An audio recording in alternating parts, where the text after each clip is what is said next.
Hello guys, आपका मेरे channel पे स्वागत है। और आज हम आपको क्या कहते हैं क्लास 10th का सेकंड चैप्टर हिस्ट्री का नेशनलिज्म इन इंडिया का समझाएंगे। इसमें इंट्रोडक्शन देने की ज़्यादा कुछ ज़रूरत है नहीं, और ऑब्वियसली सब लोगों को पता ही है कि क्या है नेशनलिज्म का मतलब। हमारे देश के प्रति प्यार, उस देश के लिए जिस देश के लिए हमारे सेनानी लड़े हैं, बस। और फर्स्ट शुरू करते हैं, फर्स्ट वर्ल्ड वॉर, खिलाफत and non cooperation movement. In the year 1990, we see the national movement spreading to new areas, incorporating new social groups, and developing new modes of struggle. हुआ क्या था in year 1990 we see the national movement spreading.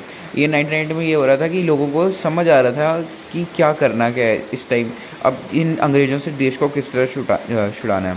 तो national movement spreads हो रही थी हर जगह, थोड़ी थोड़ी जगहों पे नेशनल मूवमेंट्स बन रही थी।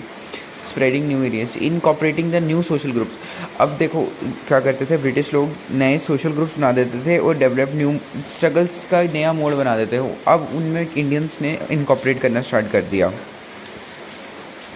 And how do we understand the development. अब आपको तो पता ही है हम डेवलपमेंट को किस तरह समझ सकते हैं, and how implications we did have. अब इसमें हमारे पास इम्प्लीकेशंस क्या हैं। फर्स्ट ऑफ ऑल यहाँ से ही देखते हो, ये इंपॉर्टेंट मैंने मार्क किया है क्वेश्चन, क्योंकि पिछले बारी भी आया था मार्क, तो इसलिए मैंने कर दिया, देख लेना। First of all the war created a new economic and political situation. ठीक है, वॉर ने क्या बनाया, new economic and political situation बनाई है। उसके कारण क्या होगा, देखो मैं बताता हूँ तुम्हें। देख, फर्स्ट मतलब वॉर होगी ना, तो ऐसे तो वॉर से इंडिया पे कुछ डायरेक्टली इफेक्ट नहीं आया, लेकिन इनडायरेक्टली बहुत ज़्यादा इफेक्ट आया है। जैसे कि देखो हमारे पास इंडिया का क्या कर रहे थे ब्रिटिशर, इंडिया में से किसी भी बंदे को उठा के ना वो अपनी आर्मी में रिक्रूट कर रहे थे और बाहर जाके भेज रहे थे, काम करवा रहे थे उनसे। ऐसा हो रहा था उनसे। इस कारण इनडायरेक्टली तो काफ़ी इफेक्ट पड़ा इंडिया को, बट डायरेक्टली देखा जाए तो कुछ नहीं पड़ा है। First of all economic situation ऐसी बन गई हुई थी कि इंडिया का काफ़ी सारा, जैसे हमारे प्राइमरी सेक्टर का जितना भी है या सेकेंडरी सेक्टर का जितना भी खाना वगैरह है, वो सब जा रहा था बाहर, जिससे इंडिया में कुछ तो आ रहा ना पैसा मिल रहा ना कुछ। तो उसके बाद पॉलिटिकल सिचुएशन, वही पता आपको, धंधेबाजी, political situation. It is to the huge increase in the defence of expenditure and was the finance, जैसे मैंने बोला ह्यूज एक्सपेंडिचर लग रहा है, and finance the war loans and tax, increasing tax.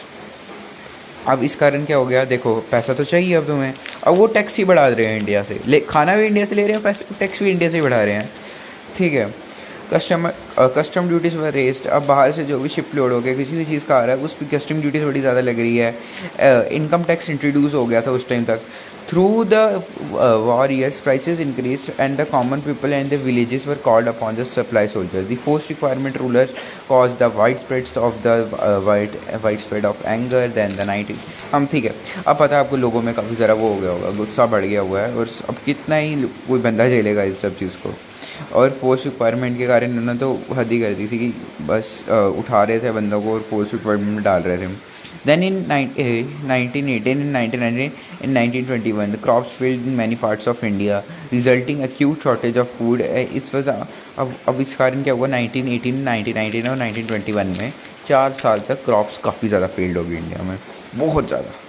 उसके कारण ये हुआ कि आधे से ज़्यादा मतलब शॉर्टेज आ गई थी खाने की, खाना मिल ही नहीं रहा था लोगों को, ऊपर से इन्होंने टैक्स बहुत डाला हुआ था खाने पे भी। This is the come by and the influence of epidemic. मान के चलो इस टाइम एपिडेमिक चल रहा था पूरे इंडिया में। According to the census of 1921 and 12 to 13 people are perished as a result of famines in epidemics सोच सकते हो।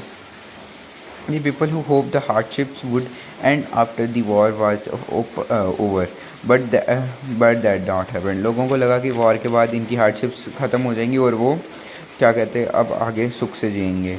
At this stage a new leader appeared and they suggested new mode of struggle. जैसे नए leader आ गए, नए mode का struggle आ गया।